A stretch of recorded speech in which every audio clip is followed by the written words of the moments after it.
This module will be covering the key aspects of Internet security banking, beginning with the Internet security of online banks. IT security is a set of cybersecurity strategies that prevent unauthorized access to organizational assets such as computers, networks, and data. Here is an example of an online bank account. There are 4 main sections. The first section is the transfer section, where the customer can transfer money from their account to a different account. The second section is called My Card Purchases, and it shows where the customer has made purchases, for example, supermarkets, hotels, etc. The third section is the Balances section, which shows the customer's remaining balance. Finally, the fourth section is the Transaction History, where there is a detailed description of every transaction within a certain period of time. There are many advantages to using online banking. Hate the endless, annoying queues at the bank? Start using online banking. Need to check something quickly? No problem, you can monitor your account at any time. However, we always need to be safe when handling sensitive information online. What should we look for on a website? There are 2 important things to consider. 1, a secure connection, and 2, the presence of a digital certificate.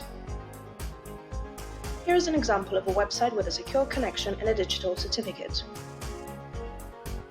Now, how is security ensured when sending and receiving data over the internet? Through encryption. Encryption is a process of applying an algorithm to data transmitted over the internet to scramble it so that it cannot be read by unauthorized users. Afterwards, the data is decrypted into a readable plain text at the receiving end for the receiver to understand. There are 2 types of encryption.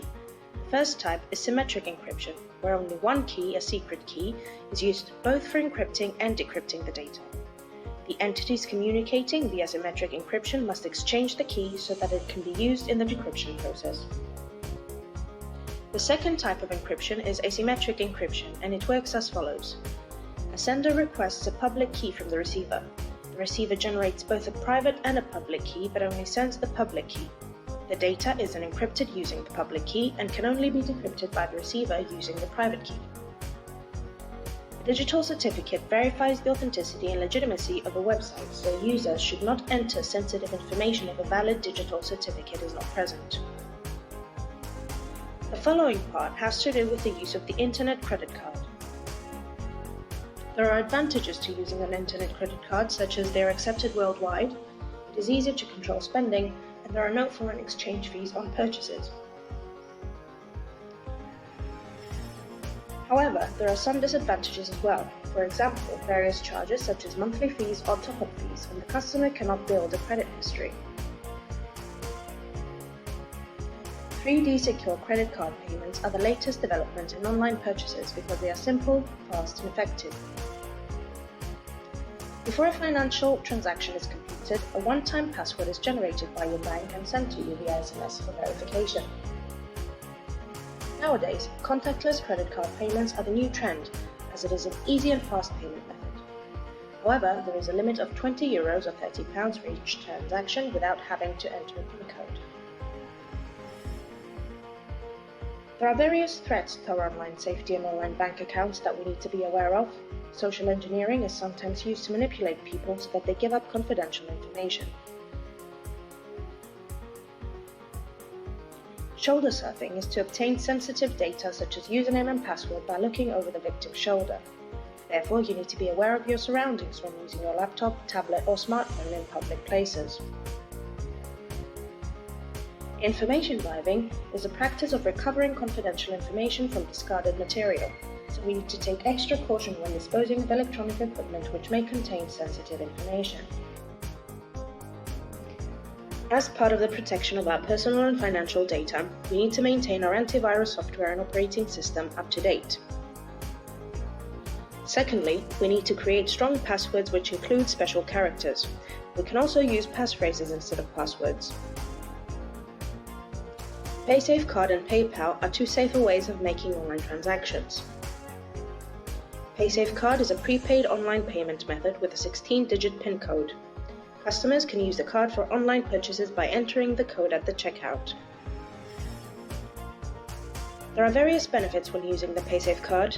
The customer's personal data remains secure and anonymous, the process is quick and simple, and the remaining balance of PINs can be used for any payment. On the other hand, PaySafe card does not allow customers to withdraw money. There is a limit of €1,000 and customers cannot overdraw their funds. Now, PayPal is a service where customers, after registering their credit card or debit card with a PayPal account, can make and receive payments as well as transfer money.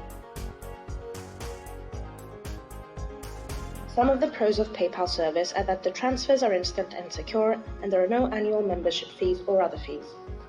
On the other hand, the cons are that PayPal can freeze some accounts for a period of time, the verification system might be time-consuming, and may withhold the customer's money. Thank you for your time. You can click on the subscribe button for the PFP YouTube channel.